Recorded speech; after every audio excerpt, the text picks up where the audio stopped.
Il existe une phrase dans le livre de la Genèse que la plupart des gens lisent et passent rapidement sans s'arrêter. Une phrase qui, si elle est lue avec une véritable attention, devrait paralyser quiconque croit en un Dieu parfait, éternel et immuable. La phrase est la suivante: « Et le Seigneur se repentit d'avoir fait l'homme sur la terre, et cela lui pesa dans le cœur. » Repentance de Dieu, le Créateur de l'univers, l'être infini, celui qui existe avant le temps et après le temps, celui qui n'a ni commencement ni fin. Cet être, selon le texte sacré, regarda la création qu'il avait faite de ses propres mains, ou avec sa propre pensée, si vous préférez, et ressentit quelque chose que toute la théologie traditionnelle n'a jamais réussi à expliquer de manière cohérente. Il avait eu tort. Et alors vint la punition la plus absolue de l'histoire de l'humanité. Pas une guerre, pas une plaie, pas un tremblement de terre localisé. L'extinction presque totale de tout ce qui respirait sur la face de la terre. Hommes, femmes, enfants nouveau-nés qui n'avaient encore commis aucun péché, animaux qui n'avaient aucune conscience morale, plantes, rivières, l'odeur de la pluie qui n'avait été demandée par personne, tout effacé. C'est le récit que des milliards de personnes ont appris à appeler sacré. Et il y avait un homme au XVIIe siècle qui ne pouvait pas fermer le livre et simplement passer à autre chose. Son nom était Baruch de Spinoza, fils d'une famille juive portugaise qui avait survécu à l'Inquisition, à l'exil forcé, à la conversion fausse que les chrétiens nouveaux devaient représenter pour ne pas mourir. Une famille qui avait porté la Torah dans son cœur comme si elle était la raison même de continuer à exister. Une famille construite sur la dévotion aux Écritures.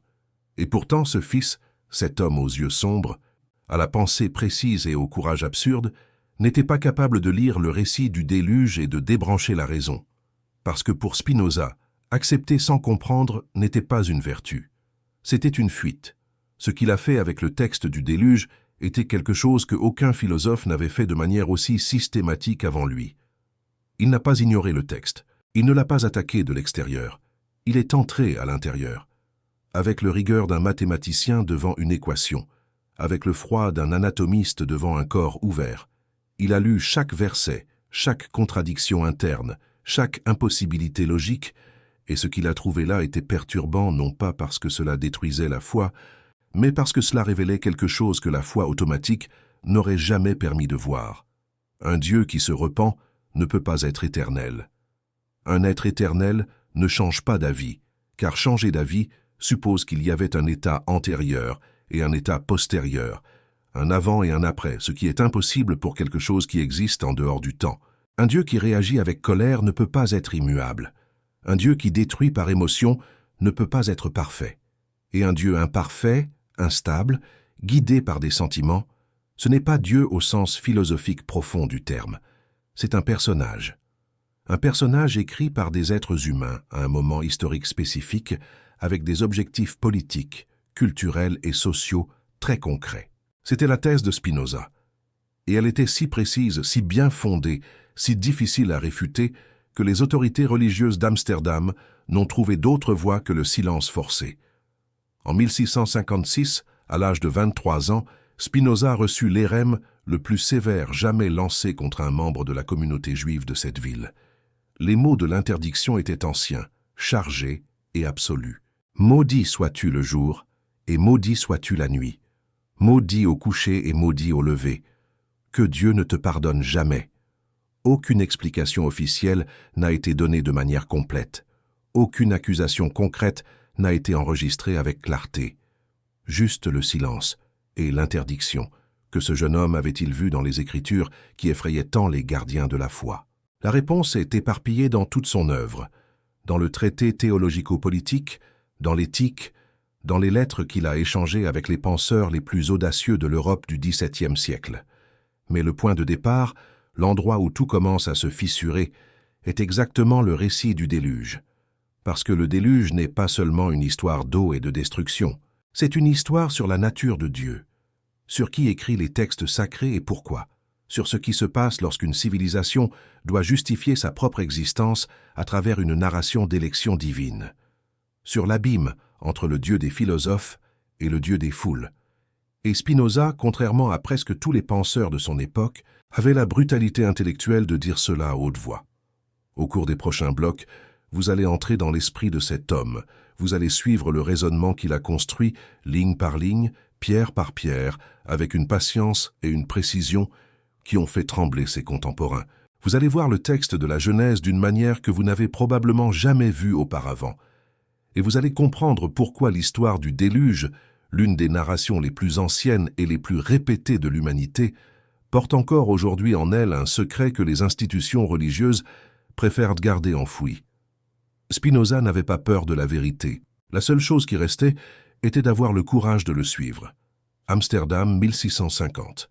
La ville sentait l'épice, le bois mouillé et la liberté relative, ou ce que le XVIIe siècle entendait par liberté. Les canaux reflétaient les façades étroites des maisons, et dans les quartiers juifs, le mouvement commençait avant l'aube. Des familles qui avaient survécu à la diaspora ibérique, à l'Inquisition, à la terreur de la conversion forcée, trouvèrent là un espace où elles pouvaient enfin redevenir ce qu'elles étaient. Elles pouvaient allumer les bougies du Shabbat sans peur. Elles pouvaient prononcer le nom de Dieu en hébreu sans que cela soit une sentence de mort. C'est dans cet environnement que Baruch de Spinoza a grandi. Un garçon extraordinairement intelligent, fils de Miguel de Spinoza, commerçant respecté et membre actif de la communauté séfarade d'Amsterdam. La synagogue Talmud Torah était le centre gravitationnel de la vie de cette communauté, non seulement religieux, mais social, politique, moral. Tout passait par la synagogue, tout était filtré par le rabbinat. Tout ce qu'un jeune juif devait savoir était contenu dans les écritures et dans les commentaires que des générations d'érudits avaient accumulés à leur sujet. Spinoza a appris tout cela, hébreu, araméen, Torah, Talmud, les commentaires de Maïmonide, les écrits de Gersonide. Il était, selon tous les récits qui nous sont parvenus, un étudiant d'une capacité exceptionnelle, un jeune homme qui non seulement mémorisait les textes, mais les métabolisait, les questionnait intérieurement, les mettait en dialogue avec d'autres formes de pensée. Et c'est exactement là que le problème a commencé. Parce que Spinoza n'a pas grandi seulement au sein de la tradition juive. Amsterdam était un centre intellectuel en expansion. La révolution scientifique se déroulait en temps réel. Galilée avait été condamné par l'Inquisition seulement quelques décennies auparavant, précisément pour avoir dit que la Terre tournait autour du Soleil, contredisant ce que les Écritures semblaient suggérer. Descartes avait publié des œuvres qui redéfinissaient l'idée même de connaissance. La philosophie, les mathématiques et les sciences naturelles construisaient un nouveau langage pour comprendre le monde. Un langage qui ne dépendait pas de la révélation, ne dépendait pas de l'autorité, ne dépendait pas de la foi. Il dépendait de la raison, uniquement de la raison. Spinoza a absorbé ce langage, et alors il a fait quelque chose que très peu de penseurs de son époque ont eu le courage de faire. Il est retourné aux Écritures, avec ce nouveau langage. Il a appliqué au texte sacré la même rigueur qu'un philosophe naturel appliquerait à un phénomène physique. Il a fait au livre de la Genèse ce que Galilée avait fait au mouvement des planètes. Il a observé, analysé, comparé, et ce qu'il a trouvé n'était pas ce qu'il avait appris à attendre. Le texte du déluge est principalement réparti dans Genèse 6, 7 et 8. Ce sont des chapitres que la plupart des lecteurs parcourent à une vitesse qui ne permet pas de noter ce qui s'y trouve. Mais Spinoza a parcouru lentement, mot par mot, et la première chose qui a sauté à ses yeux était quelque chose que les commentateurs traditionnels avaient expliqué de 1000 manières différentes, mais aucune véritablement satisfaisante. Le texte répète la même histoire, pas de manière subtile, de manière flagrante. Presque comme si deux auteurs différents avaient écrit des versions légèrement distinctes du même récit et que quelqu'un avait entrelacé les deux versions dans un seul texte sans réussir à effacer complètement les coutures. Dans Genèse 6, 19, Dieu ordonne à Noé d'emmener dans l'arche 2 animaux de chaque espèce, un mâle et une femelle. 2 de chaque espèce. Dans Genèse 7, 2, quelques versets plus tard, Dieu ordonne à Noé d'emmener 7 paires des animaux purs et seulement 1 paire des animaux impurs. 2 versets. La même instruction divine. Des nombres complètement différents. Les commentateurs traditionnels avaient des réponses à cela, bien sûr. Ils en ont toujours eu. Mais Spinoza n'était pas intéressé par des réponses qui fermaient la plaie sans examiner ce qui se trouvait à l'intérieur. Il était intéressé par la blessée en elle-même, Parce que là où il y avait une contradiction dans le texte, il y avait une histoire humaine, une histoire d'auteur, d'édition, d'intention politique et culturelle. Et le déluge, pour Spinoza, était l'endroit où cette histoire humaine derrière le texte sacré devenait plus visible que n'importe où ailleurs. Parce que le récit du déluge n'est pas seulement un conte sur la punition divine et le salut, c'est la pierre angulaire d'une théologie entière. C'est le moment où le Dieu de la Genèse révèle son caractère de manière plus dramatique et plus problématique. C'est le moment où ce Dieu choisit de détruire pour recommencer. Et ce choix porte des implications philosophiques que aucune tradition religieuse n'a réussi à résoudre complètement. Spinoza comprenait cela mieux que quiconque, et il y avait quelque chose de plus. Quelque chose qui était au cœur de toute sa philosophie et qui rendait le récit du déluge particulièrement impossible à accepter de manière littérale. Pour Spinoza, Dieu n'était pas un être séparé du monde. Ce n'était pas un monarque céleste, assis au-dessus des nuages, prenant des décisions, se repentant, envoyant la pluie et le soleil selon son humeur. Pour Spinoza, Dieu et la nature étaient la même chose. De sive natura, Dieu, c'est-à-dire la nature. Le même principe éternel, infini, immuable, qui soutient toute existence. Pas un être qui existe séparé de l'univers et le gouverne de l'extérieur, mais la substance même de l'univers, présente en tout, s'exprimant dans tout. Ce Dieu ne peut pas se repentir. Ce Dieu ne peut pas changer d'avis. Ce Dieu ne tue pas par colère et ne sauve pas par favoritisme. Ce Dieu n'a pas d'émotions parce que les émotions sont des états temporaires et ce qui est éternel n'a pas d'état temporaire. Donc, si le texte dit que Dieu s'est repenti et le dit sans détour, le problème n'est pas en Dieu. Le problème est dans le texte, et le problème dans le texte ne peut avoir qu'une origine, humaine. C'était Spinoza en 1650. Un jeune homme de moins de 20 ans dans une ville de canaux et de relative tolérance, déconstruisant silencieusement l'un des piliers les plus anciens de la foi occidentale. Pas avec colère, pas avec mépris, avec une froideur mathématique qui était, d'une certaine manière, encore plus troublante que n'importe quelle attaque émotionnelle pourrait l'être. Il ne criait pas contre la Bible. Il la lisait simplement. Et cela, comme l'histoire le montrerait dans quelques années, était suffisant pour que le monde autour de lui tente de le faire taire pour toujours. Ce que Spinoza percevait, texte par texte, contradiction par contradiction, c'était que la Bible n'était pas un document écrit par Dieu à travers des prophètes éclairés.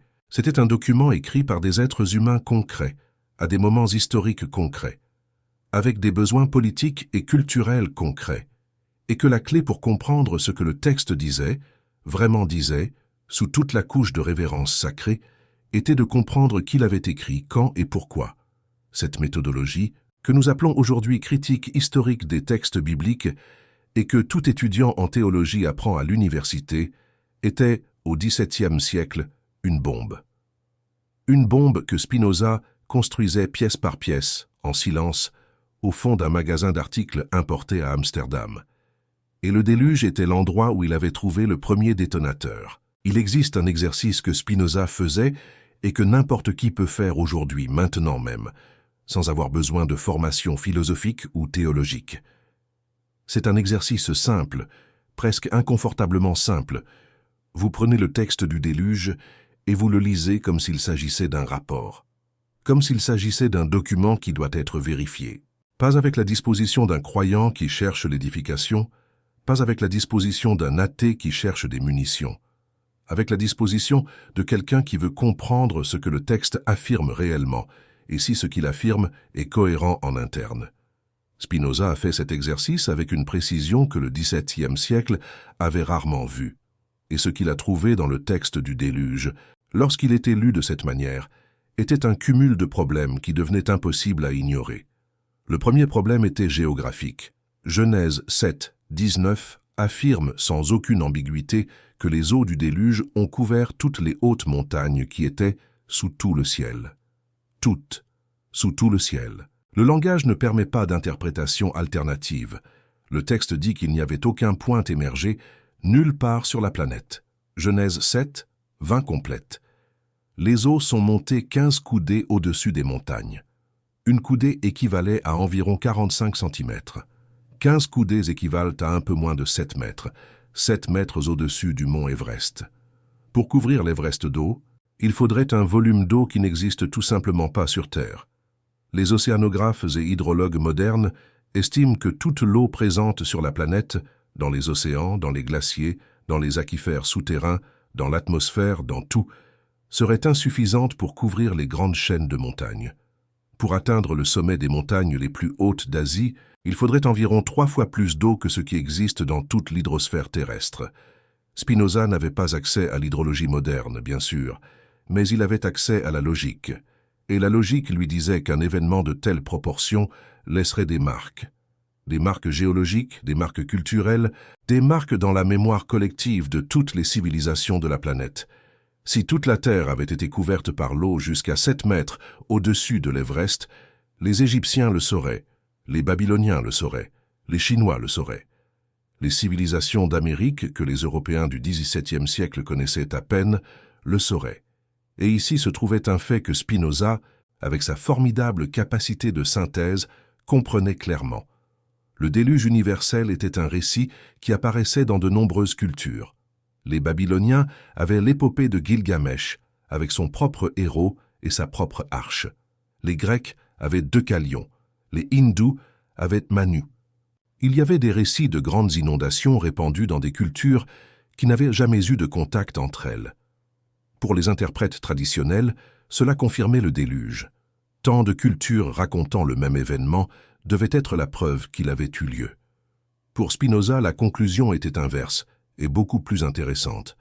Si des cultures si distinctes, séparées par des océans et des siècles, possédèrent des récits de grandes inondations, cela ne prouvait pas un unique événement universel. Cela prouvait que de grandes inondations étaient des expériences communes de l'humanité, que les rivières débordaient, que les mers avançaient sur les côtes, que des vallées entières pouvaient être submergées par des crues catastrophiques. Chaque civilisation avait transformé sa propre expérience d'inondation en récit sacré, en mythe fondateur, en histoire qui expliquait la relation entre les humains et le divin. Le déluge de Noé, dans cette lecture, n'était pas le récit d'un événement physique universel. C'était le récit d'une expérience particulière d'un peuple particulier, élevé au niveau cosmique à travers le langage religieux et le besoin humain de trouver un sens dans la terreur. Mais Spinoza ne s'arrêtait pas aux problèmes géographiques. Il y avait des problèmes zoologiques qui étaient tout aussi intraitables. L'arche, selon Genèse 6,15, mesurait 300 coudées de long, 50 de large et 30 de haut. 300 coudées équivalent à environ 135 mètres. 50 coudées équivalent à 22 mètres et demi. 30 coudées équivalent à 13 mètres et demi. C'était un grand navire pour les normes du monde ancien, mais c'était un navire construit avec la technologie de l'âge du bronze par un seul homme et sa famille. À l'intérieur de ce navire, selon le texte, devait tenir une paire de chaque espèce animale de la planète, ou 7 paires des animaux purs, selon la version du texte que vous lisiez. Et ici, le problème de la contradiction interne revenait, plus concret que jamais. Le nombre d'espèces animales connues aujourd'hui par la science est d'environ 8 millions. À l'époque de Spinoza, ce nombre n'était pas connu avec une telle précision, mais il y avait des naturalistes et des voyageurs qui documentaient déjà la diversité extraordinaire de la vie animale. Il y avait des insectes, des arachnides, des reptiles, des amphibiens, des mammifères, des oiseaux, en quantité et variété qui rendaient tout calcul de capacité de l'arche une opération absurde. Et il y avait le problème de l'alimentation. Les carnivores ont besoin de viande, les herbivores ont besoin de plantes. Le serpent roi mange d'autres serpents, le tigre mange des mammifères. Comment organiserait-on la chaîne alimentaire à l'intérieur d'un navire fermé pendant 40 jours? Comment séparerait-on proie de prédateurs dans un espace qui, même s'il était immense pour les normes humaines de l'Antiquité, serait complètement inadapté pour le zoo le plus complet de l'histoire? Spinoza cataloguait ces impossibilités non pas pour ridiculiser le texte, mais pour démontrer quelque chose de plus fondamental, que le texte n'avait pas été écrit avec l'intention d'être lu de cette manière, que l'application de critères de vérification littérale à un texte qui avait été composé comme une narration religieuse était une erreur méthodologique, et que cette erreur était, dans une large mesure, responsable de millénaires de conflits entre raison et foi. Le problème n'était pas la Bible, le problème était ce que les institutions religieuses en avaient fait, transformer des narrations. Symboliques, historiques et théologiques dans des documents de fait littéral, exigeant de ses fidèles qu'ils croient à l'impossible comme preuve de dévotion. Et il y avait quelque chose dans cette exigence qu'Espinoza trouvait profondément malhonnête, car la malhonnêteté intellectuelle n'était pas un péché mineur dans sa philosophie. C'était le plus grand obstacle à la liberté humaine. Tant que les gens étaient contraints de suspendre la raison pour être considérés comme bons, tant que l'intelligence était traitée comme une menace pour la foi, l'humanité resterait prisonnière d'une forme de servitude que aucune chaîne physique ne pourrait surmonter. Et Spinoza croyait en la liberté, pas la liberté politique superficielle que les traités diplomatiques promettaient. La liberté profonde, la liberté intérieure, qui n'était possible que lorsque l'esprit comprenait la réalité telle qu'elle était, pas comme les autorités insistaient qu'elle devait être. Et cette liberté commençait exactement là où se terminait l'obéissance aveugle au texte. Vous êtes arrivé ici parce que quelque chose dans cette histoire a du sens pour vous. Quelque chose en vous reconnaît ce mouvement qu'Espinoza faisait, ce refus de fermer les yeux devant ce que le texte dit réellement. La plupart des gens n'atteindront jamais l'endroit où vous êtes arrivé dans cette conversation. Pas parce qu'ils sont moins intelligents, mais parce que la plupart s'arrêtent au moment où le doute commence à devenir inconfortable. Vous ne vous êtes pas arrêté. C'est exactement le type de personne qui devrait faire partie de ce canal. Ici, on ne cherche pas la certitude facile. Ici, on cherche la vérité, qui fait un peu mal avant de libérer. Si vous n'êtes pas encore abonné, faites-le maintenant, parce que ce qui vient dans cette série exigera exactement ce qu'Espinoza exigeait de ses lecteurs. Le courage de suivre la pensée jusqu'à la fin, même quand elle mène à des endroits inconfortables. Et dans les commentaires, laissez cela. Que pensez-vous qu'Espinoza aurait pensé s'il avait eu accès à la science moderne? Où serait-il arrivé avec toute la géologie, la biologie et la cosmologie du XXIe siècle entre les mains? C'est l'une des questions les plus fascinantes de la philosophie contemporaine, et je veux lire ce que vous en pensez. Revenons au texte, car il y avait encore une couche qu'Espinoza avait à peine effleurée, et qui était en un sens la plus troublante de toutes. Ce n'était pas l'impossibilité physique du déluge qui le dérangeait le plus profondément, c'était l'impossibilité morale. Si Dieu était ce que la tradition philosophique la plus élevée affirmait qu'il était, éternel, immuable, parfait, la cause absolue de toute existence, alors le récit du déluge n'était pas seulement physiquement impossible, il était moralement incohérent d'une manière qui déchirait le tissu même de la théologie occidentale. Un Dieu parfait ne crée rien de mal. Un Dieu éternel ne se repent pas. Un Dieu qui est la substance même de la réalité n'a pas besoin de détruire ce qu'il a créé pour recommencer, car destruction et recréation impliquent le temps, le changement, la séquence, et tout cela est incompatible avec un être qui existe en dehors du temps. Le Dieu du déluge, le Dieu qui regarde la création humaine et se repent, qui envoie les pluies et ouvre les abîmes, qui choisit Noé et rejette tous les autres, ce n'était pas le Dieu des philosophes, c'était le Dieu des tribus. Et Espinoza avait une théorie très précise sur la façon dont ce Dieu tribal était entré dans les Écritures sacrées. Une théorie qui, une fois complète, expliquait non seulement le déluge, mais l'ensemble de la structure du Pentateuque, les 5 premiers livres de la Bible, que la tradition juive et chrétienne attribuait à l'auteur de Moïse. Cette théorie allait tout changer. Pour comprendre ce qu'Espinoza était sur le point de révéler sur le texte du déluge, il fallait entrer dans un territoire que le XVIIe siècle considérait non seulement comme hérétique, mais directement blasphématoire. La question de l'auteur biblique. La tradition juive et chrétienne était absolument claire à ce sujet. Les 5 premiers livres de la Bible, Genèse, Exode, Lévitique, Nombres et Deutéronome, avaient été écrits par Moïse. Non édités par Moïse, non compilés par Moïse, non vaguement inspirés par Moïse. Écrits mot à mot par Moïse qui les avait reçus de Dieu. C'était la position officielle. Toute remise en question de cet authorship était, par définition, une attaque contre l'autorité divine des Écritures. Espinoza était capable de comprendre pourquoi cette position s'était établie. L'autorité d'un texte dépend de son origine. Si les livres de la loi venaient de Dieu à travers Moïse, ils étaient lois divines, et leur obéissance était obligatoire. S'ils étaient des compositions humaines, ils étaient sagesse humaine, précieuse peut-être, mais pas contraignante de la même manière. Toute la structure de l'obéissance religieuse dépendait de la réponse à cette question. Et la réponse qu'Espinoza trouvait, en examinant le texte avec une attention minutieuse, était dévastatrice pour la version traditionnelle. L'argument le plus immédiat se trouvait dans le Deutéronome lui-même. Le dernier chapitre de ce livre, le chapitre 34, décrit la mort de Moïse. Il décrit où il a été enterré. Il affirme que, jusqu'au jour où le texte a été écrit, personne n'avait trouvé son tombeau. Et il se termine par un épitaphe qui célèbre Moïse comme le plus grand prophète qu'Israël ait jamais connu. Moïse a écrit sa propre mort. Moïse a décrit sa propre sépulture. Moïse a réfléchi rétrospectivement sur son propre héritage. La contradiction était si évidente que les commentateurs traditionnels avaient produit des explications élaborées au fil des siècles.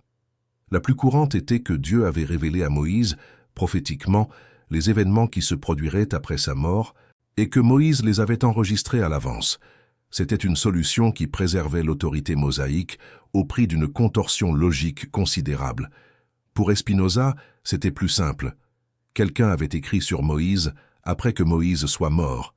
Cela ne rendait pas le texte moins précieux, moins sage, moins digne d'attention. Cela le rendait humain. Et le comprendre comme un document humain était le seul moyen de le comprendre honnêtement.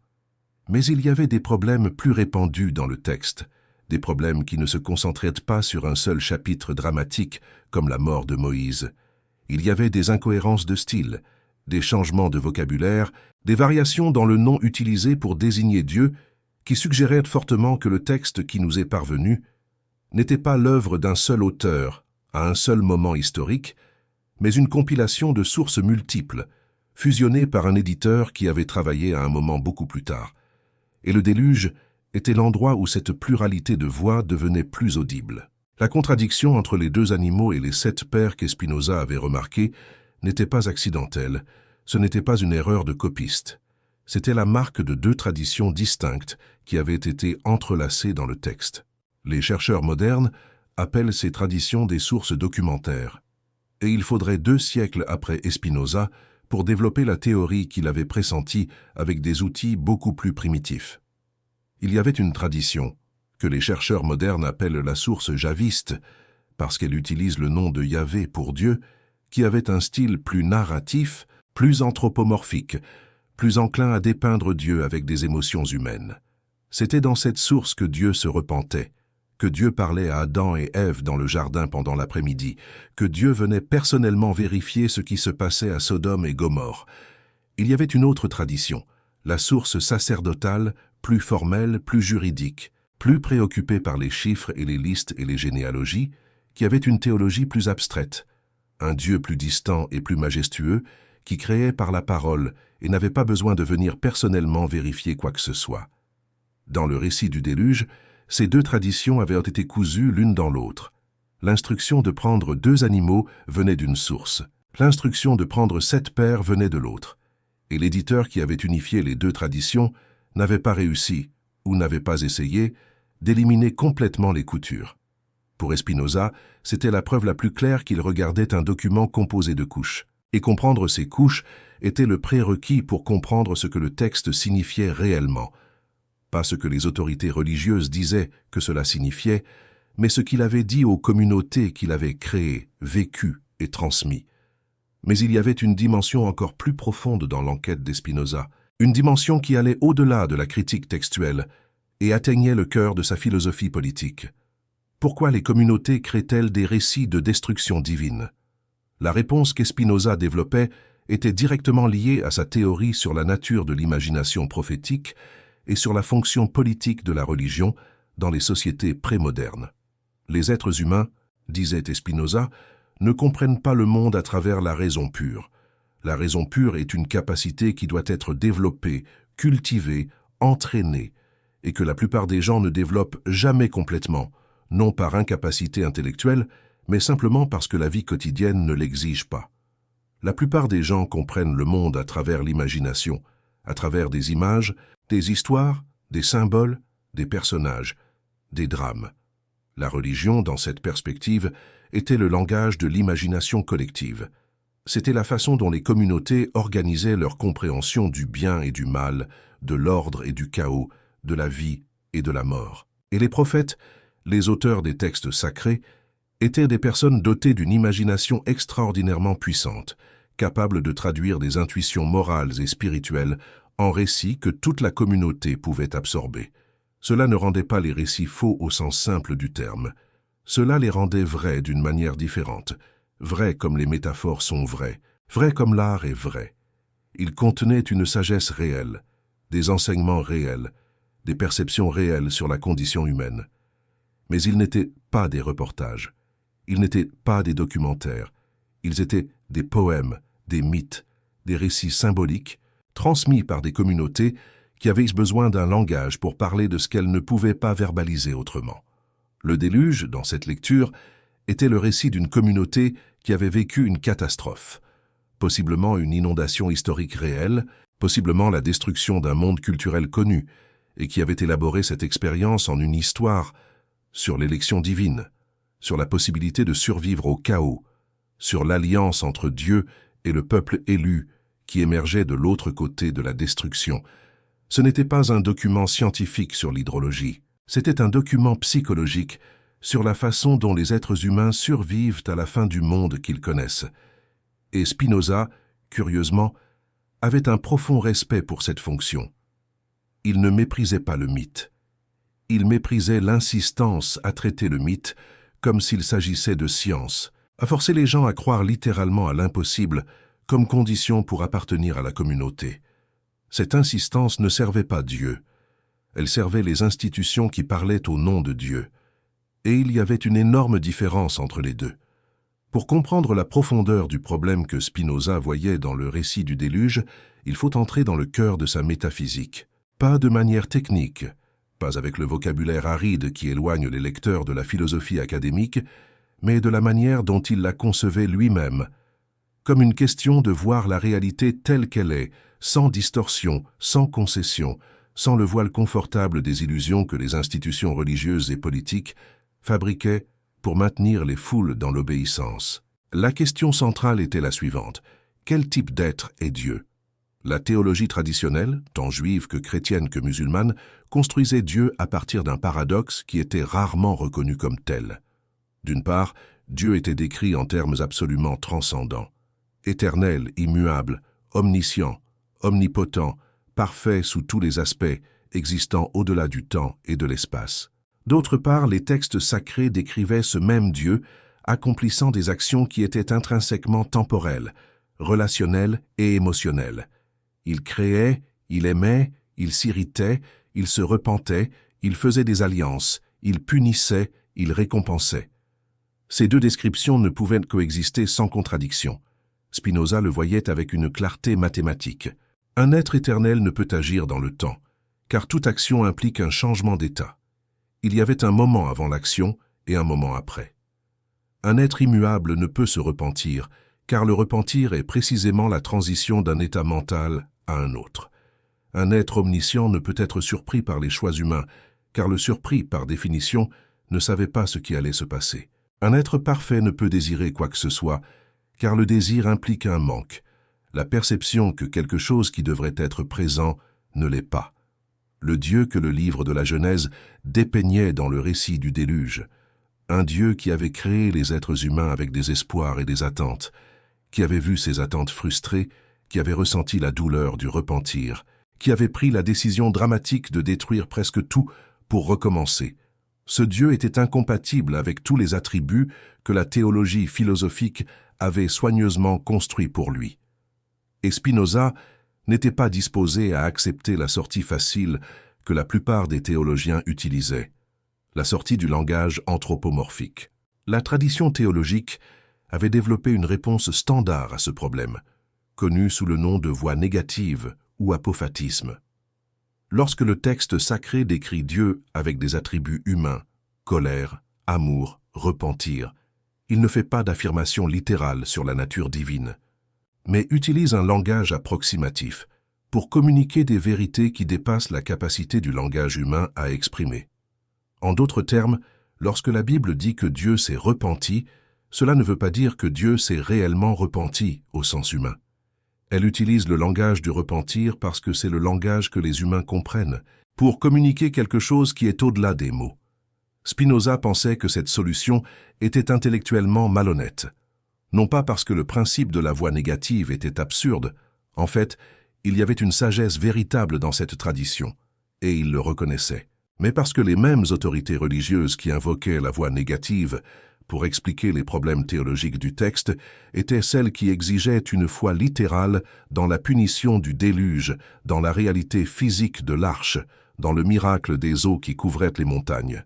On ne pouvait pas utiliser l'interprétation symbolique quand elle était pratique pour résoudre des contradictions théologiques, et en même temps exiger la littéralité quand elle était nécessaire pour justifier l'obéissance et la crainte.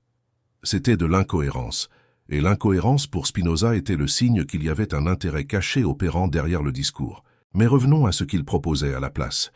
Pour Spinoza, la compréhension adéquate de Dieu ne venait pas des textes sacrés, elle venait de la raison.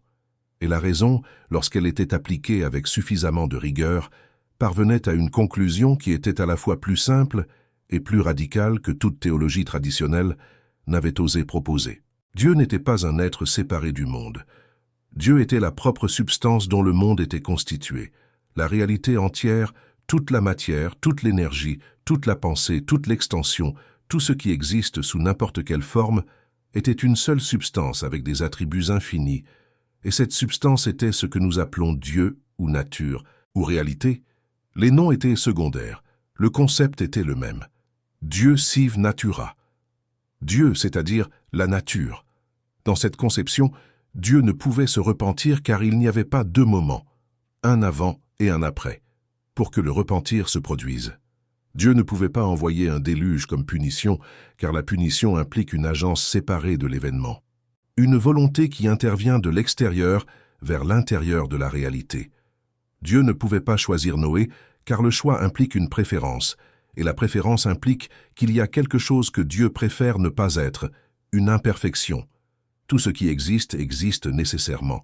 Tout ce qui se passe nécessairement. Les causes produisent des effets avec la même nécessité que 2 plus 2 font 4. Il n'y a pas de contingence dans l'univers de Spinoza. Il n'y a pas de miracle au sens d'intervention qui viole l'ordre naturel. L'ordre naturel est l'expression directe et nécessaire de la nature divine, et aucune volonté, ni humaine ni divine, ne peut la suspendre. Ce n'était pas de l'athéisme. Spinoza insistait là-dessus, avec une sincérité que ses ennemis lui accordèrent rarement. C'était une forme de monisme radical, une théologie philosophique qui prenait l'idée de Dieu plus au sérieux que n'importe quel anthropomorphisme populaire ne pourrait le faire. Parce qu'un Dieu qui change d'avis est inférieur à un Dieu qui est la nécessité même. Un Dieu qui intervient occasionnellement est inférieur à un Dieu qui est la loi de toute la réalité. Le Dieu du déluge était petit, il était tribal, c'était un roi humain avec des pouvoirs accrus, irritable, partial, émotionnel, capable de se tromper et de reconnaître l'erreur. Le Dieu de Spinoza était la totalité de l'être, la raison de toute existence, le principe de toute intelligibilité. Et ce Dieu n'envoyait pas de pluie de punition. Ce Dieu était la propre loi qui gouvernait les pluies, les mers, les rivières et chaque goutte d'eau dans chaque nuage, au-dessus de chaque continent. Mais il y avait un corollaire de cette philosophie qui était encore plus perturbateur que le rejet du déluge littéral. Un corollaire qui touchait directement à la question du peuple élu, de l'alliance, de l'idée que Dieu avait choisi Israël parmi toutes les autres nations. Si Dieu était la substance universelle, identique à la nature entière, alors l'idée d'élection particulière, l'idée que ce Dieu avait choisi un peuple spécifique, parmi tous les peuples, pour avoir une relation privilégiée, était tout simplement incohérente. La nature n'élit pas. La nature n'a pas de favori. Les lois physiques s'appliquent de la même manière aux Juifs et aux gentils, aux Israélites et aux Égyptiens, aux croyants et aux incroyants. L'alliance que le récit du déluge établissait entre Dieu et Noé, et à travers Noé, avec l'humanité qui viendrait après, avait pour Spinoza une origine et une fonction qui n'avaient rien à voir avec la volonté d'un être éternel. Elle avait à voir avec le besoin humain de se sentir spécial, avec le besoin des communautés de justifier leur existence, leur survie, leur prétention, à ce que l'univers se souciait d'elle. Et il y avait quelque chose de profondément humain et compréhensible dans ce besoin. Mais le confondre avec la vérité sur Dieu était une erreur avec des conséquences. Parce que les communautés qui croient qu'il était élu avaient tendance à traiter les autres communautés de manière que leurs textes sacrés, de manière commode, justifiaient. Et les dirigeants qui contrôlaient l'interprétation de ces textes possédaient un pouvoir extraordinaire, le pouvoir de définir qui était l'élu et qui était l'exclu, qui méritait la protection divine et qui méritait le déluge. Cela pour Spinoza n'était pas de la théologie, c'était de la politique. Et c'était la politique la plus puissante que l'histoire humaine ait jamais inventée. Il y avait un élément dans le récit du déluge que Spinoza considérait comme le plus révélateur de tous, non pas pour les problèmes qu'il créait, mais pour la solution qu'il proposait. Un élément qui, lorsqu'il était examiné à travers le prisme de sa philosophie politique, révélait avec une clarté saisissante le mécanisme par lequel le pouvoir religieux s'était maintenu pendant des millénaires. C'était l'arc-en-ciel. Genèse 9, 12, 17 raconte le moment après le déluge où Dieu établit une alliance avec Noé et avec toute l'humanité qui viendrait après. Et comme signe de cette alliance, comme garantie qu'il ne détruirait jamais plus le monde par les eaux, Dieu place son arc dans les nuages. L'arc-en-ciel cesse d'être un phénomène météorologique et devient un pacte divin, un rappel visuel, placé dans le ciel, que la destruction était arrivée à sa fin et qu'il y avait un nouvel ordre entre le divin et l'humain. Pour la plupart des lecteurs, c'est l'un des moments les plus beaux de la Genèse. Chargé d'espoir, de réconciliation, d'un Dieu qui avait puni mais qui promettait maintenant de ne pas détruire à nouveau. Il était facile de s'émouvoir de cette image. Spinoza ne pouvait pas s'arrêter à l'émotionnel. Il devait comprendre la mécanique. Un Dieu qui établit un pacte n'est pas un Dieu au sens philosophique plein du terme. Un pacte est un contrat. Les contrats existent entre des parties qui ont des droits et des devoirs réciproques, entre des parties qui peuvent remplir ou ne pas remplir leurs obligations, entre des parties qui pourraient, en principe, exister l'une sans l'autre. La relation contractuelle suppose séparation, autonomie, la possibilité de négociation. Rien de tout cela n'était applicable à une substance infinie qui était la totalité de l'être. La relation entre Dieu et la création, dans la philosophie de Spinoza, n'était pas contractuelle, elle était nécessaire. C'était comme la relation entre un triangle et la propriété d'avoir des angles qui s'additionnent à 180 degrés. Ce n'est pas une alliance, ce n'est pas un accord, c'est simplement ce qu'est le triangle. Mais ce qui intéressait le plus Spinoza n'était pas le problème métaphysique du contrat divin, c'était la fonction politique de l'arc-en-ciel comme signe. Que signifie donner au peuple un signe visible que Dieu est présent et que l'alliance est en vigueur? Cela signifie créer un mécanisme de contrôle extraordinairement efficace. Chaque fois qu'il pleuvait, et dans la région du Levant, il pleuvait avec une régularité suffisante, et chaque fois que l'arc-en-ciel apparaissait après la pluie, la communauté recevait une confirmation visuelle de la présence divine et de la validité de l'alliance. La nature devenait un texte religieux. Le climat devenait une propagande théologique. Spinoza avait développé, dans le traité théologico-politique, une théorie sur la relation entre religion, pouvoir et contrôle social qui était, pour son époque, extraordinairement avancée. Il soutenait que les institutions religieuses fonctionnaient, dans une large mesure, comme des appareils de contrôle politique déguisés en intermédiaires entre l'humain et le divin. Les prêtres, les rabbins, les prophètes qui affirmaient avoir un accès privilégié à la volonté de Dieu exerçaient un pouvoir qu'aucune force militaire ne pouvait surpasser, car c'était un pouvoir qui opérait à l'intérieur de la conscience de chaque individu. La peur de Dieu était l'instrument de contrôle le plus efficace jamais développé par l'histoire humaine. Plus efficace que l'armée parce qu'elle n'avait pas besoin d'être présente physiquement. Plus efficace que la prison parce qu'elle opérait de l'intérieur vers l'extérieur sans besoin de grilles externes. Une personne qui croyait sincèrement que Dieu voyait toutes ses pensées et punirait tous ses écarts portait en elle le geôlier le plus efficace qui existait, sa propre conscience. Le déluge était, dans cette lecture, un instrument de terreur morale de première grandeur. Le message n'était pas seulement théologique, il était politique.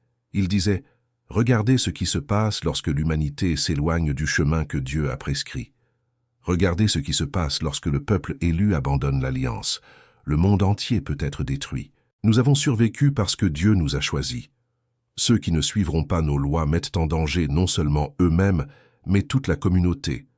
C'était une logique de culpabilité collective appliquée à l'échelle cosmique. Et les dirigeants religieux qui contrôlaient l'interprétation de ce texte, qui décidaient ce que signifiait le chemin prescrit par Dieu, qui définissaient quel comportement constituait la violation de l'alliance qui pourrait provoquer une nouvelle punition divine, détenaient un pouvoir sur la communauté qui allait bien au-delà du politique au sens conventionnel. Ils détenaient le pouvoir sur le cosmos, sur les pluies et les sécheresses, sur la vie et la mort de tous. Spinoza n'affirmait pas que les auteurs du texte avaient calculé froidement et cyniquement cet effet.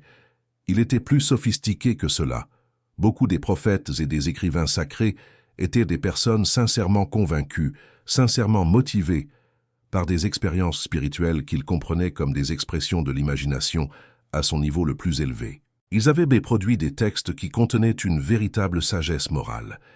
Mais cette sagesse, en étant institutionnalisée, en étant centralisée entre les mains d'un groupe qui affirmait le monopole de son interprétation, s'était transformée en instrument de pouvoir.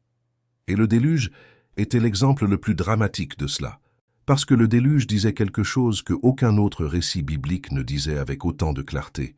Dieu est capable de tout détruire, et si vous n'obéissez pas, il le fera à nouveau. L'arc-en-ciel était la promesse qu'il ne le ferait pas.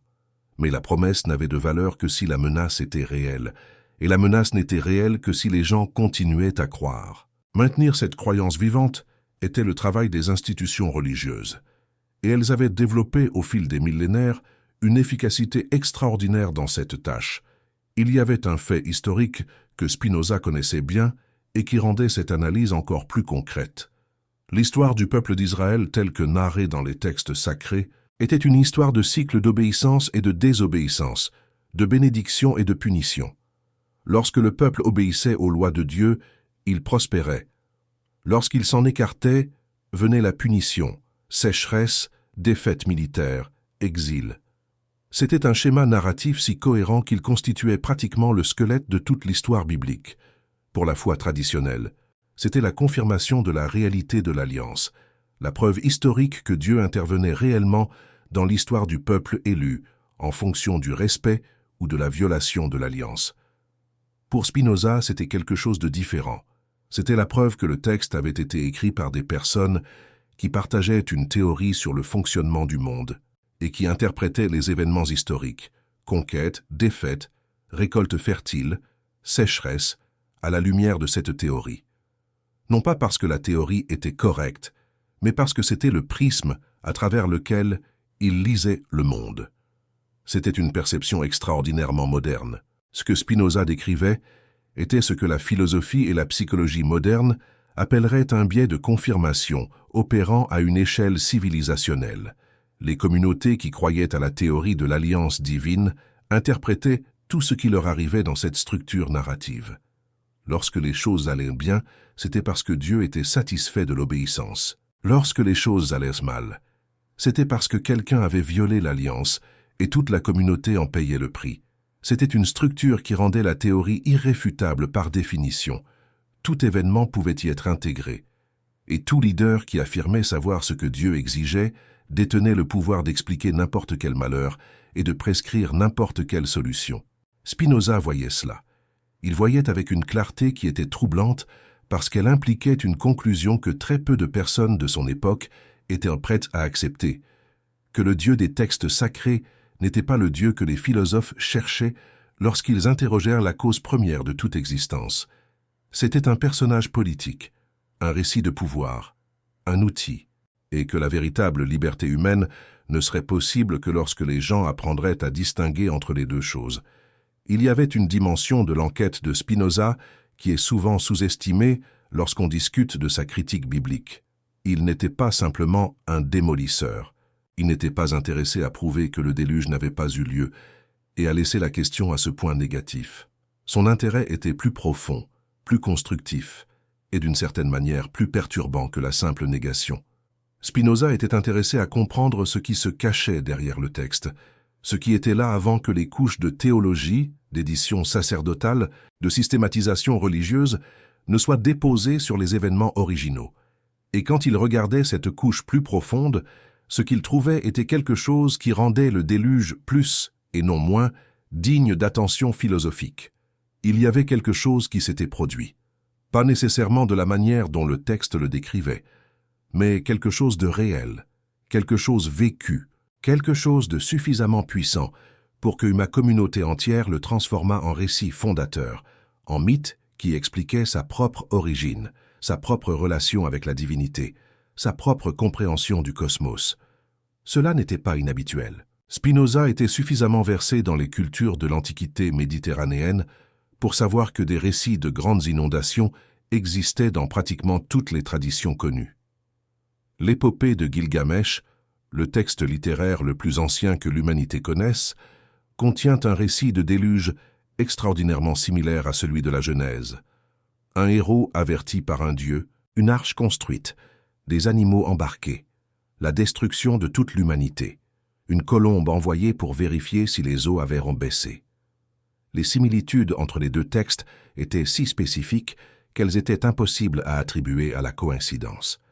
Il y avait une relation directe entre les deux récits, et Spinoza, bien qu'il n'ait pas eu accès à l'épopée de Gilgamesh sous la forme que nous connaissons aujourd'hui, le texte avait été enterré à Ninive et ne serait excavé qu'au XIXe siècle, avait suffisamment accès aux traditions babyloniennes et mésopotamiennes pour percevoir que le déluge hébraïque n'était pas un récit à l'origine hébraïque.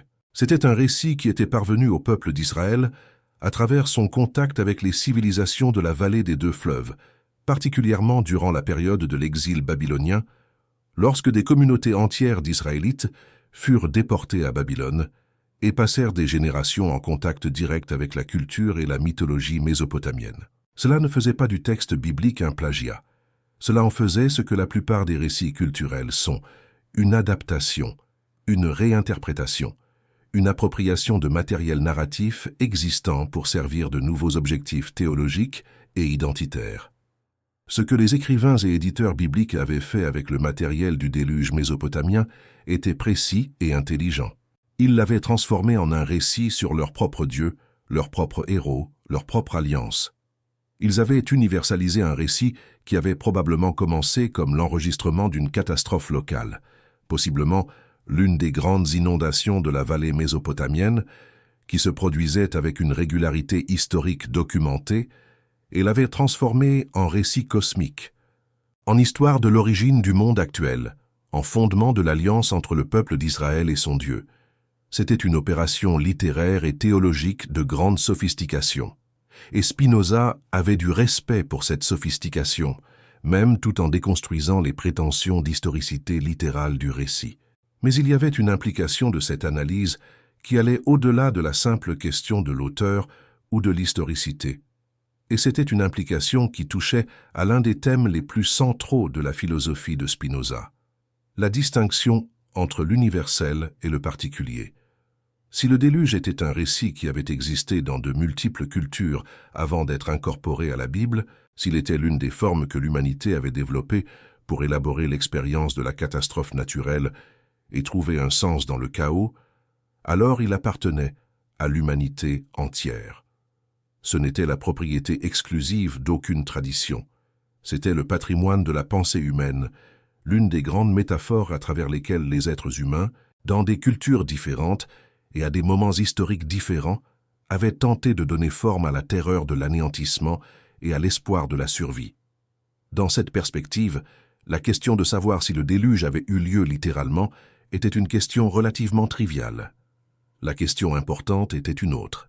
Que cherchaient à dire les êtres humains lorsqu'ils créaient et transmettaient ce récit?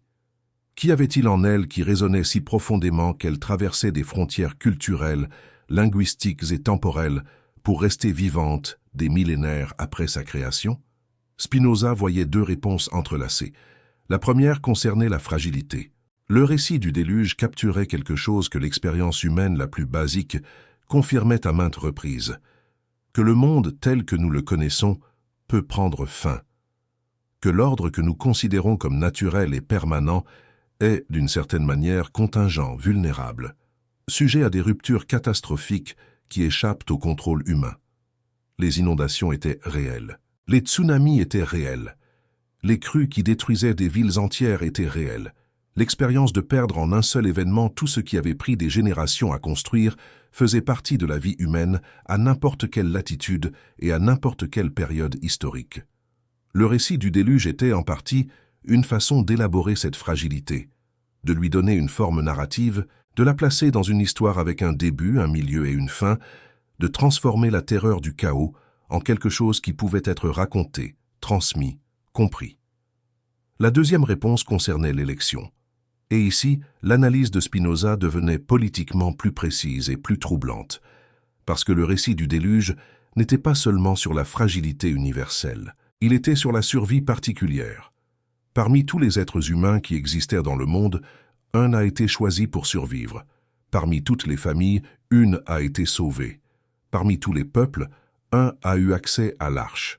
Cette structure narrative servait un but très clair. Elle justifiait l'existence d'une communauté spécifique comme résultat d'un choix divin. Vous êtes ici parce que Dieu a voulu que vous soyez ici. Votre survie, votre existence, votre continuité en tant que peuple sont des signes visibles de l'élection divine. Vous n'êtes pas juste un peuple parmi les peuples. Vous êtes le résultat d'un choix qui s'est produit à l'origine de tout. Il était impossible de surestimer le pouvoir politique de ce récit. Dans un monde ancien où les identités collectives étaient constamment menacées par des conquêtes, des exils, des assimilations culturelles et des extinctions, et le peuple d'Israël avait expérimenté plusieurs de ces menaces, avec une intensité que peu de peuples avaient survécu, l'idée d'élection divine était plus qu'un réconfort spirituel. C'était une stratégie de survie culturelle. Spinoza comprenait cela, et sa compréhension était véritablement empathique. Il était descendant de ce peuple, portant dans son propre corps et dans son histoire familiale le poids de ce projet de survie. Sa famille avait survécu à l'Inquisition, à l'exil, à la pression pour la conversion. Il savait d'une manière viscérale qu'aucun philosophe purement théorique ne pourrait avoir ce que cela signifiait d'être partie d'une minorité qui devait trouver des raisons de continuer à exister. Mais cette empathie ne l'empêchait pas de voir le mécanisme, et voir le mécanisme était le premier pas pour en être libre, parce que le récit de l'élection avait un coût.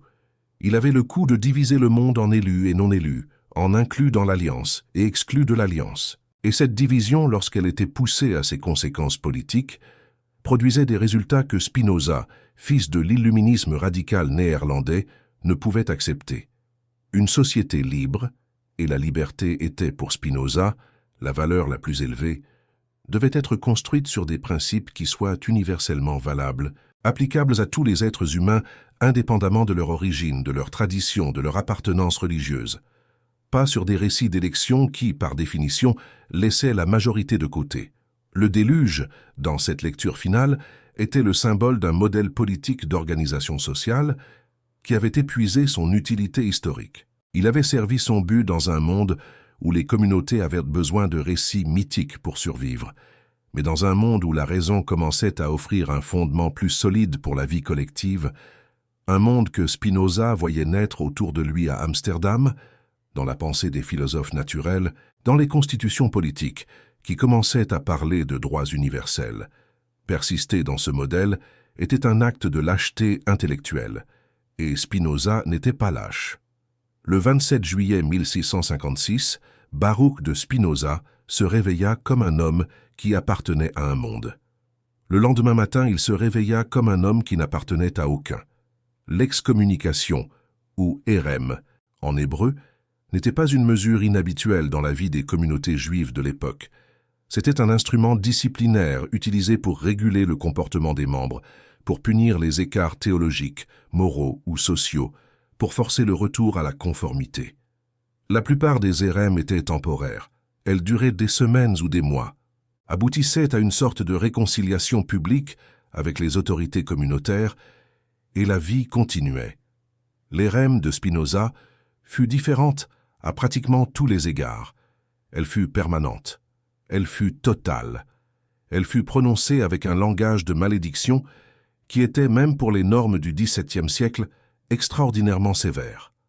Le texte du décret, qui a survécu jusqu'à aujourd'hui, ne spécifiait aucune accusation concrète. Il ne nommait aucune hérésie spécifique. Il ne citait aucun texte de Spinoza, aucune phrase spécifique, aucun argument particulier. Il disait simplement que les autorités communautaires avaient connaissance de l'abomination horrifique et des transgressions monstrueuses que Spinoza avait pratiquées et enseignées, et que pour cela il devait être maudit, banni et exclu. Cette absence de spécificité était en elle-même significative, et Spinoza l'avait certainement remarqué. Il y avait deux possibilités.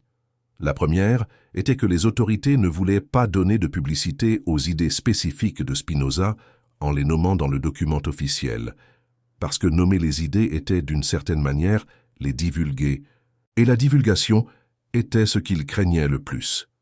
La seconde était que les autorités comprenaient que le problème avec Spinoza n'était pas une hérésie spécifique, une idée isolée qui pouvait être réfutée et corrigée. C'était la méthode, c'était la façon dont il pensait, c'était l'application systématique de la raison critique à tout texte sacré, à toute affirmation d'autorité divine. Il n'y avait pas moyen de réfuter cette méthode avec des arguments théologiques conventionnels, car la méthode ne reconnaissait tout simplement pas l'autorité des arguments théologiques conventionnels. Elle exigeait que toute affirmation soit justifiée rationnellement ou démontrée empiriquement. Et les affirmations religieuses, par définition, ne pouvaient pas être démontrées de cette manière. La seule réponse possible était le silence. Et la forme de silence la plus complète dont la communauté disposait était l'érème total. Spinoza avait 23 ans, ce qui est remarquable, et ce qui en dit plus sur le caractère de cet homme que n'importe quelle analyse philosophique pourrait le dire, c'est ce qu'il n'a pas fait. Il n'a pas demandé pardon. Il n'a pas essayé de négocier. Il n'a pas produit de rétractation stratégique, comme tant de penseurs de l'époque l'avaient fait, comme Galilée l'avait fait, pliant sous la pression inquisitoriale, reniant publiquement ce qu'il savait être vrai pour préserver sa liberté ou sa vie. Spinoza n'a pas reculé d'1 millimètre. Il y a des récits, pas tous vérifiables, selon lesquels les autorités de la synagogue lui ont proposé un accord, une pension modeste, la possibilité de continuer à fréquenter la communauté, la fin du processus d'excommunication, tout cela en échange d'un silence public. Il aurait refusé. Si le récit est vrai, il révèle quelque chose d'essentiel sur Spinoza.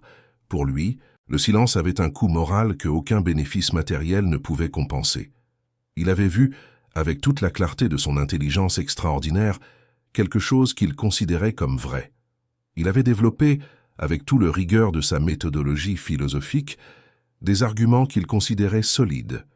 Abandonner ces arguments en échange de confort social serait, selon sa propre philosophie, un acte de servitude.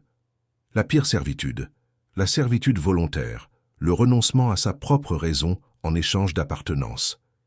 Et l'appartenance pour Spinoza avait un prix qu'il n'était pas disposé à payer. Ce qui suivit fut une vie d'isolement relatif, de production intellectuelle extraordinaire et de pauvreté fonctionnelle. Il polissait des verres de lunettes pour survivre, refusait des chaires universitaires pour maintenir son indépendance de pensée, vivait dans des chambres louées dans de petites villes néerlandaises, échangeait de la correspondance avec les penseurs les plus importants d'Europe et écrivait des œuvres qui définiraient les 300 prochaines années de la pensée philosophique occidentale. Mais revenons au déluge, car l'érème de Spinoza n'était pas seulement un épisode biographique dramatique, c'était la démonstration la plus concrète possible d'un argument qu'il avait développé théoriquement, que les institutions religieuses privilégiaient le maintien du pouvoir à la recherche de la vérité. La communauté juive d'Amsterdam n'avait pas expulsé Spinoza parce qu'il avait tort. Elle n'avait pas réfuté ses arguments. Elle n'avait pas publié de réponse philosophique détaillée démontrant les erreurs de son raisonnement. Elle avait simplement déclaré qu'il était maudit et qu'aucun membre de la communauté ne pouvait lui parler, négocier avec lui, se tenir à moins de 4 coudées de lui, lire tout texte qu'il avait écrit. C'était un silence pur. C'était l'admission implicite que les idées de Spinoza ne pouvaient pas être combattues sur le terrain où il les avait développées, le terrain de la raison et de l'évidence textuelle. Et il y avait quelque chose dans la narration du déluge qui rendait cela particulièrement ironique. Le déluge était avant tout une histoire sur le pouvoir d'effacer, de redémarrer. de détruire ce qui existait pour qu'un nouvel ordre puisse être construit. Dieu avait effacé l'humanité corrompue et avait recommencé avec Noé. Maintenant, la communauté tentait d'effacer Spinoza et ses idées, les déclarant inexistantes, interdisant qu'elles soient lues ou discutées. Mais il y avait une différence fondamentale entre les deux opérations d'effacement. Le Dieu de la Genèse avait envoyé les eaux et avait submergé le monde entier. Les autorités de la synagogue d'Amsterdam pouvaient bannir un homme de leur communauté, mais elles ne pouvaient pas bannir ses idées du monde. Spinoza continua à écrire, il continua à penser. Il continua à développer au cours des 21 ans qui lui restaient à vivre l'une des philosophies les plus rigoureuses, les plus cohérentes et les plus influentes que l'humanité ait jamais produites. Le traité théologico-politique, publié en 1670 sous pseudonyme, provoqua un scandale européen qui confirma les craintes des autorités. L'éthique, son chef-d'œuvre, circula en manuscrit durant sa vie et fut publié posthumément, immédiatement placé à l'index des livres interdits par l'Église catholique, banni par les Juifs, interdit par les chrétiens, admiré par les philosophes. Voilà ce qu'était Spinoza, et ce qu'il avait vu dans le texte du déluge, les contradictions, les impossibilités physiques, la pluralité des auteurs, la fonction politique de la narration, l'incompatibilité entre le Dieu du mythe et le Dieu de la raison, n'était pas la destruction de la religion. C'était le début d'une façon différente de penser le sacré. Une façon qui n'avait pas besoin de miracles littéraux, qui ne dépendait pas de la suspension de la raison, qui n'exigeait pas que les gens fassent semblant de croire à l'impossible pour être considérés comme bons. Une façon qui trouvait Dieu non dans les eaux du déluge, mais dans les lois qui gouvernaient ces eaux. Non dans l'arbitraire d'un Dieu tribal qui choisissait des favoris, mais dans la nécessité absolue d'une nature qui ne faisait d'exception pour personne. C'était une théologie pour ceux qui ne pouvaient pas mentir. Et il y avait, dans le monde de 1656 et dans n'importe quel autre monde, beaucoup plus de cela que les autorités n'auraient aimé l'admettre. Il y a un moment dans l'œuvre de Spinoza, pas dans ses textes les plus célèbres, mais dans ses lettres privées, où il écrit avec une informalité qui apparaît rarement dans la prose rigoureuse de l'éthique, où il décrit ce qu'il ressent lorsqu'il lit certains textes sacrés. Non pas de manière poétique, non pas de manière dramatique, avec le calme de quelqu'un qui a appris à observer ses propres états intérieurs, avec le même rigueur qu'il observait des arguments philosophiques. Il dit qu'il ressent quelque chose qu'il ne peut décrire que comme une tristesse spécifique.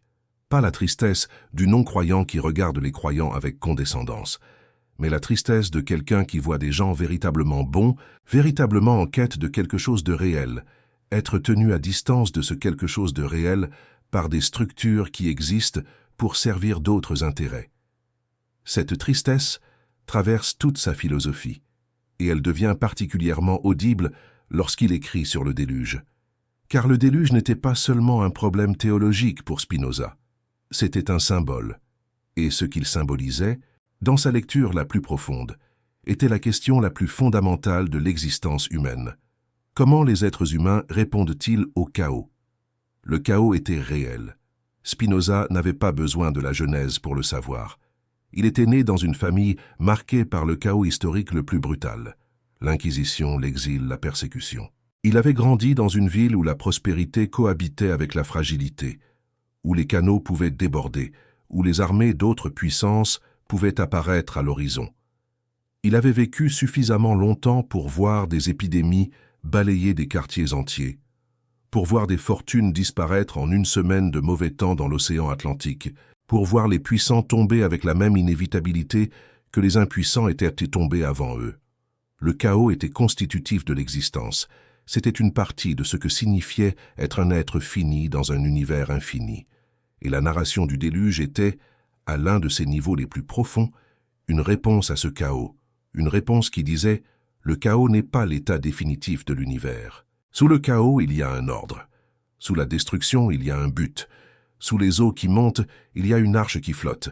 Et ceux qui trouveront l'arche survivront. » Spinoza ne rejetait pas le besoin humain de trouver un ordre sous le chaos. Toute sa philosophie était, dans un sens profond, une tentative de faire exactement cela, mais à travers la raison, pas à travers le mythe. L'éthique commence avec Dieu et déduit l'univers entier avec une précision géométrique qui était pour Spinoza la plus haute expression possible de l'impulsion humaine de trouver un ordre. Il faisait avec la raison ce que les auteurs de la Genèse avaient fait avec l'imagination religieuse. Essayer de montrer que sous la surface chaotique de l'expérience humaine, il y avait une structure nécessaire, intelligible, réelle. La différence résidait dans la méthode, et dans l'honnêteté sur ce que la méthode pouvait et ne pouvait pas faire. La narration du déluge promettait un ordre qui dépendait du favoritisme divin. Elle dépendait de Dieu choisissant une famille parmi toutes les familles, un peuple parmi tous les peuples. C'était un ordre qui ne fonctionnait que si vous croyiez que vous étiez parmi les élus. Et le problème avec cela, un problème que Spinoza voyait avec une clarté absolue, était que, dans la pratique historique, ceux qui définissaient qui était l'élu étaient toujours une institution humaine avec des intérêts humains spécifiques. La raison promettait un ordre différent, un ordre qui était le même pour tous parce qu'il était l'ordre de la réalité elle-même, non le décret d'un dieu tribal, mais la structure nécessaire de l'être, valable indépendamment de quelle communauté, quelle tradition, quelle lignée. Mais Spinoza était honnête. Face aux événements de son époque, il ne se contentait pas de consigner des faits. Il interprétait la réalité à travers un prisme mêlant expérience, émotion et quête de sens. Cette interprétation, aussi riche et précieuse fût-elle, différait de l'analyse rationnelle qu'il préconisait. Pour lui, la raison était le seul outil capable de dévoiler objectivement la vérité, sans les distorsions que pouvaient introduire l'émotion et la croyance. Spinoza considérait les textes sacrés comme des produits de la culture et de l'histoire, façonnés par des contextes spécifiques et des besoins humains. Il reconnaissait la beauté et la profondeur des récits, mais mettait également en garde contre leur acceptation comme vérités absolues. L'histoire du déluge, par exemple, pouvait être lue comme une puissante métaphore de la condition humaine, de la fragilité de la vie et de l'inéluctabilité de la mort. Mais elle ne devait pas servir à justifier l'idée d'un Dieu punissant sans discernement. La vision de Spinoza était radicale pour son temps, car elle remettait en question la notion d'un Dieu intervenant arbitrairement dans l'histoire. Il proposa une divinité, se manifestant dans les lois de la nature, une force ne faisant aucune distinction entre le juste et l'injuste, mais agissant selon des principes universaux. Cette conception de Dieu était, à ses yeux, plus digne de respect et d'admiration que l'idée d'un être favorisant certains au détriment d'autres. La liberté que défendait Spinoza n'était pas celle d'agir selon ses caprices, mais celle de comprendre la réalité et d'agir en conséquence. Il croyait qu'en comprenant les lois qui régissent l'univers, les êtres humains pouvaient trouver un sens plus profond à leur existence et ainsi vivre de manière plus éthique et responsable. La raison pour Spinoza était la clé de cette liberté, car elle permettait de se libérer des illusions et des croyances qui souvent nous emprisonnaient. L'idée que la nature n'a pas de finalité, qu'il n'existe aucun plan divin favorisant certains au détriment d'autres, était une affirmation audacieuse qui remettait en question les fondements de la théologie traditionnelle. Spinoza proposait une vision du monde où la justice n'était pas une question de faveur divine mais de compréhension humaine. La véritable justice, selon lui, émanait de la raison et de la compréhension des interconnexions entre tous les êtres. Ainsi, la figure de Noé, que l'on pouvait considérer comme un héros de la foi, devint également un symbole des limites de la vision théologique traditionnelle.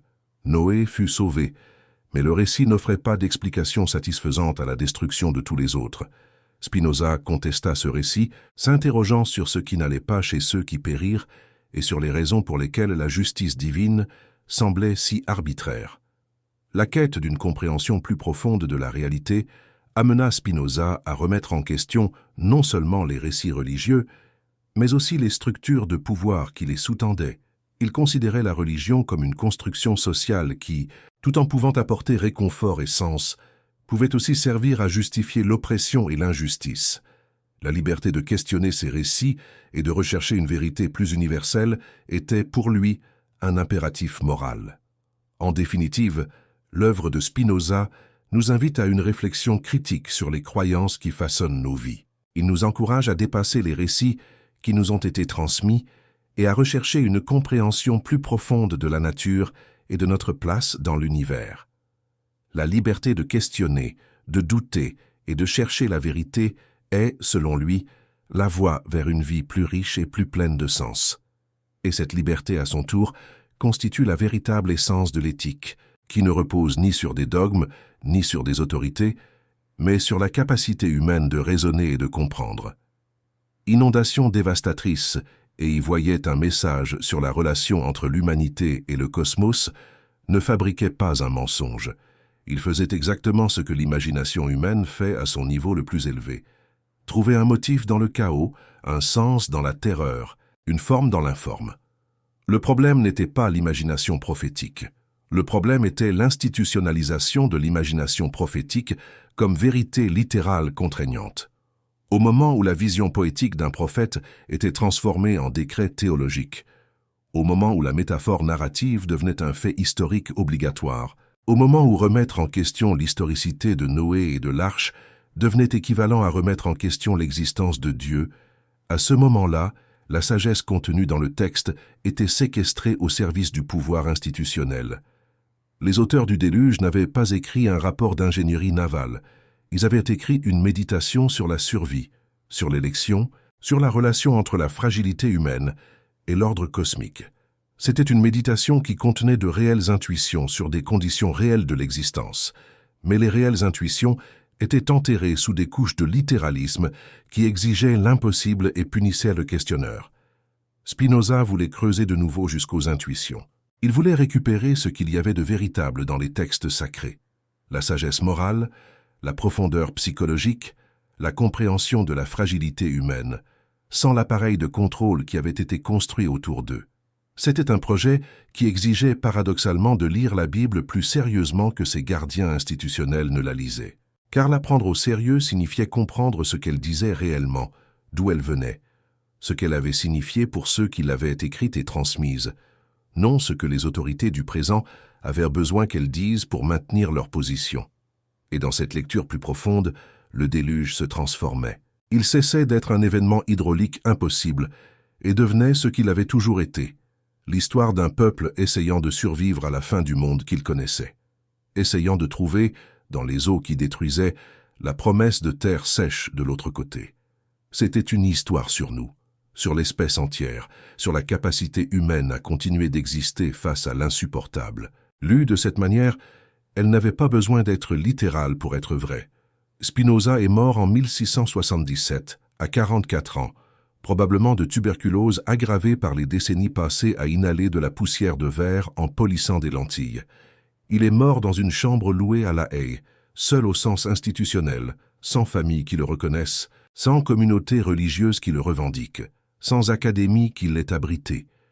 Il est mort entouré de manuscrits. L'éthique était presque complète. Elle serait publiée par les amis qui l'entouraient quelques jours après sa mort, défiant des interdictions que tous savaient qu'elles viendraient et qui vinrent. Ce qu'il y avait dans ces manuscrits était le résultat de 21 ans de travail réalisé sous l'ombre de l'hérésie. 21 ans durant lesquels Spinoza avait développé, avec une cohérence que l'histoire intellectuelle avait rarement vue, une vision du monde complètement alternative à celle qui avait été offerte par la religion institutionnelle. Une vision où Dieu n'envoyait pas de déluge, parce que Dieu était la loi qui gouvernait l'eau, où il n'y avait pas d'élus, parce que la nature n'avait pas de préférence, où la raison était le seul instrument que l'être humain possédait qui ne pouvait être séquestré par aucune institution, parce qu'elle était intérieure, parce qu'elle était universelle, parce qu'elle appartenait par définition à celui qui la cultivait. Cette philosophie avait un prix. Spinoza l'avait payé en solitude, en pauvreté relative, en exclusion permanente. Mais il y avait en lui quelque chose qui, à en juger partout, ne regrettait pas. Pas dans le sens banal que la souffrance en valait la peine, c'est une phrase que seuls ceux qui n'ont pas souffert disent facilement. Mais dans le sens profond qu'il avait vécu selon ce qu'il voyait comme vérité, et cela avait été pour lui la seule forme de vie qui méritait d'être vécue. Il y avait un concept au centre de sa philosophie qui éclairait cette posture, subspecie aeternitatis, sous l'aspect de l'éternité, la capacité de voir les événements, y compris ceux de sa propre vie, non pas à partir de la perspective étroite et anxieuse du moment présent, mais à partir de la perspective de la nécessité éternelle qui gouvernait tout. Le déluge, vu sub specie aeternitatis, n'était pas une punition d'un Dieu irrité ni un miracle d'un Dieu miséricordieux. C'était un événement dans une chaîne infinie de causes et d'effets qui constituait la réalité. C'était une partie de ce que la nature était, de ce qu'elle avait toujours été, de ce qu'elle serait toujours. Et les êtres humains qui l'avaient vécu, ceux qui ont coulé et ceux qui ont flotté, faisaient partie du même tissu nécessaire de l'univers. Cette vision n'éliminait pas la souffrance. Mais elle éliminait, du moins pour ceux qui parvenaient à la soutenir, la terreur supplémentaire que les institutions religieuses avaient reconstruite autour de la souffrance. L'idée qu'elle était méritée, qu'il y avait une dette à payer, que Dieu observait et jugeait et finirait par tout détruire si l'obéissance n'était pas suffisante. L'être humain libre, dans la philosophie de Spinoza, n'était pas celui qui avait trouvé l'arche, c'était celui qui avait compris les eaux. Lorsque le traité théologico-politique fut publié en 1670, sous pseudonyme et avec une ville d'impression fausse sur la couverture, le scandale fut immédiat et européen. Des philosophes le lurent avec une admiration difficilement dissimulée. Des théologiens le condamnèrent avec une virulence qui confirmait, paradoxalement, l'argument central du livre, que les institutions religieuses répondaient à la remise en question non par des arguments, mais par le pouvoir. Le livre fut interdit, brûlé sur des places publiques dans plusieurs villes, inclus dans l'index des livres interdits, décrit par un évêque hollandais comme le livre le plus pestilentiel que le monde ait jamais vu, et il continua d'être copié, transmis, lu. Ce que Spinoza avait fait avec le texte biblique, lire avec rigueur historique, questionner l'attribution traditionnelle, identifier les contradictions internes, récupérer le contexte culturel et politique de la composition, devint, dans les 2 siècles suivants, la méthode standard de la théologie académique. Ce que nous appelons aujourd'hui la critique historique et critique de la Bible, pratiquée dans des universités du monde entier, y compris les plus conservatrices, est essentiellement la méthode que Spinoza avait développée seul, sans prédécesseur direct, sans approbation institutionnelle, sous la menace d'un bannissement permanent. La théorie documentaire, l'identification des multiples sources qui composent le Pentateuque, y compris les 2 sources que Spinoza avait intuitées dans le récit du déluge, fut développée par des érudits allemands au XIXe siècle sur la base de principes que Spinoza avait énoncés au XVIIe siècle. Julius Wellhausen et ses contemporains n'étaient pas des spinozistes avoués, mais ils travaillaient avec des outils que Spinoza avait forgés. Le déluge, en particulier, devint l'un des textes les plus étudiés de la critique biblique moderne. L'identification des sources yavistes et sacerdotales dans le récit est aujourd'hui acceptée par pratiquement tous les érudits sérieux du texte, y compris de nombreux qui sont profondément religieux et qui trouvent des moyens de concilier cette pluralité de sources avec une foi mûre et non littéraliste. En d'autres termes, l'Église et la synagogue en sont finalement arrivés, des siècles plus tard, à des positions qui reconnaissaient l'essentiel de ce que Spinoza avait dit. Pas complètement, pas de la même manière, pas avec les mêmes conclusions philosophiques. Mais l'idée que la Bible est un document humain écrit dans des contextes historiques spécifiques, composé de multiples sources et traditions, qui doit être interprété avec des outils historiques et littéraires.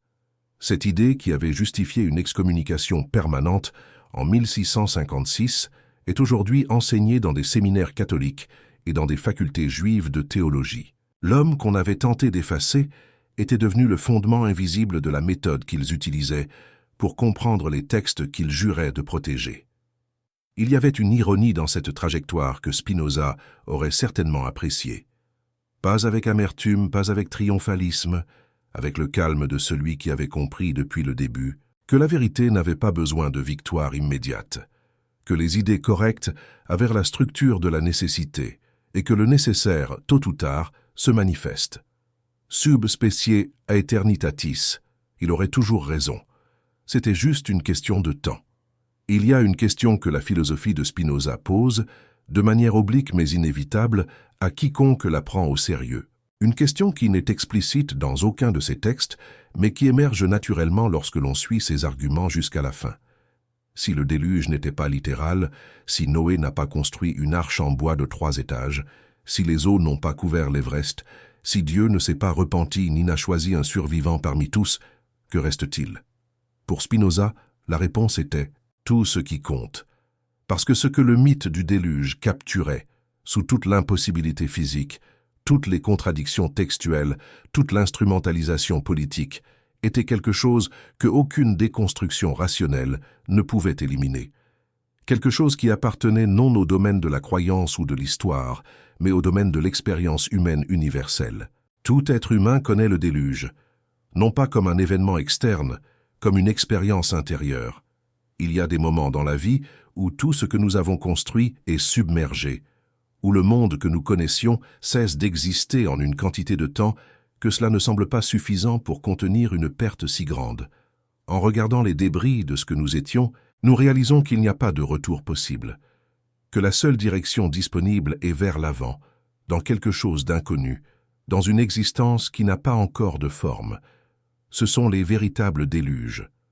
Ceux qui n'apparaissent pas dans les nouvelles, ceux qui n'ont pas de témoins, ceux que chaque personne traverse avec une solitude que aucune théologie ne peut complètement dissoudre. La mort de quelqu'un qui était le centre de tout, l'effondrement d'un projet qui avait donné structure à la vie, la fin d'une relation qui avait été la carte par laquelle on naviguait dans le monde, la découverte que qui vous pensiez être n'était pas qui vous êtes.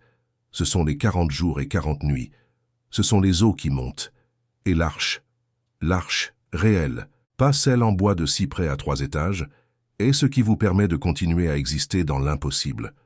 Pour certains, c'est la raison, la capacité de continuer à penser même quand penser fait mal. Pour d'autres, c'est l'amour pour quelqu'un qui reste de l'autre côté des eaux. Pour d'autres encore, c'est l'art, la musique, l'écriture, toute forme de donner forme à ce qui n'a pas de forme. Spinoza aurait dit que l'arche était la compréhension, pas l'acceptation passive, pas la résignation, mais la compréhension active, l'effort de comprendre les causes de ce qui s'est passé, de voir l'événement dans la nécessité qu'il avait produit, de trouver dans la logique de ce qui avait été détruit le fondement de ce qui viendrait ensuite. Cela n'éliminait pas la douleur. Spinoza n'a jamais affirmé que la philosophie éliminait la douleur. Il affirmait que la compréhension transformait la relation avec la douleur, qu'il y avait une différence entre souffrir dans le chaos et souffrir dans la compréhension, et que cette différence, aussi subtile qu'elle puisse paraître, était la différence entre la servitude et la liberté. Le déluge de Noé, lu de cette manière, non pas comme une histoire d'hydraulique divine, mais comme une carte de l'expérience humaine de destruction et de recommencement, contenait une sagesse qui survivait intacte à toute critique historique, à toute impossibilité physique, à toute analyse des sources documentaires.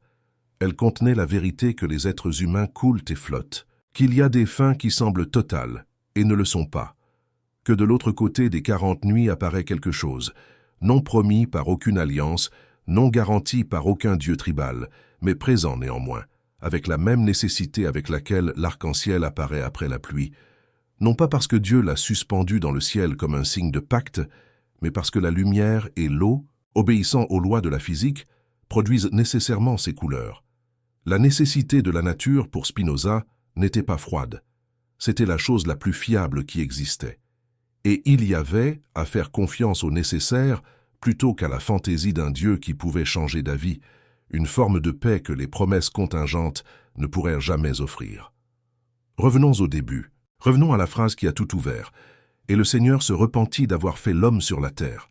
Spinoza a passé des décennies avec cette phrase, non pas pour la détruire, mais pour la comprendre, pour trouver sous le problème philosophique qu'elle créait, l'expérience humaine qu'il avait générée. Et ce qu'il a trouvé était ceci. Quelqu'un avait écrit cette phrase parce qu'il avait ressenti que le monde méritait d'être effacé et recommencé, parce qu'il avait regardé la réalité autour de lui et avait ressenti la dévastation d'une création qui avait mal tourné. C'est une émotion que tout être humain reconnaît, non pas comme théologie, mais comme expérience vécue. La sensation que quelque chose a été irrémédiablement corrompu, qu'il n'y a pas de moyen de réparer, qu'il serait plus miséricordieux de recommencer à zéro. Les auteurs du déluge ont projeté cette émotion dans le cosmos. Ils ont fait du désespoir humain un décret divin. Et dans cette projection, il y avait quelque chose de simultanément grandiose et dangereux. Grandiose parce que cela capturait la profondeur du désespoir avec un langage qui résonnait à travers les millénaires. Dangereux parce qu'en attribuant le désespoir à Dieu, cela créait les conditions pour que les représentants de Dieu sur terre aient la permission d'agir en fonction de cela. Spinoza a défait la projection. Il a rendu le désespoir à l'être humain, d'où il était venu. Et en faisant cela, il n'a pas vidé le texte.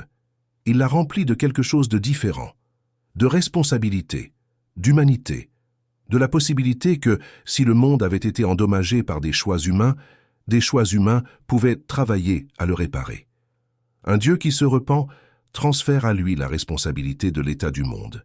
Il enlève aux humains le poids et la dignité d'être de véritables agents moraux dans une réalité réelle. Spinoza voulait rendre ce poids, cette dignité. Parce que la liberté, pour lui, n'était pas la liberté d'être sauvé par une arche. C'était la liberté de construire une de ses propres mains avec du bois réel, en utilisant la raison comme outil et l'honnêteté comme boussole. Le déluge est passé. Les eaux ont baissé. Et ce qui restait n'était pas la terre telle qu'elle avait été auparavant. C'était une terre différente, marquée par ce qui s'était passé, transformée par le passage des eaux. Plus vieille, plus sage peut-être, avec la mémoire de la destruction imprimée dans la géologie de chaque colline et dans la narration de chaque culture qui avait survécu pour raconter l'histoire. Spinoza n'avait pas survécu pour voir le monde que ses idées aideraient à construire. Il est mort excommunié, banni, interdit. Il est mort sans l'arche de l'appartenance communautaire, sans la protection d'aucune alliance institutionnelle. Il est mort en comprenant. Et dans la philosophie de Spinoza, cela suffisait. C'était plus que suffisant. C'était la seule forme de survie qui, à la fin, résistait aux eaux, non pas l'arche qui flotte sur la destruction, mais la compréhension qui demeure quand tout le reste coule. L'arc-en-ciel n'était pas un pacte. C'était de la lumière passant à travers l'eau, selon des lois qu'aucune autorité n'avait décrétées, et qu'aucune excommunication ne pouvait révoquer. C'était la nature, étant ce qu'elle a toujours été. C'était Dieu, dans la seule forme que Spinoza pouvait vraiment croire.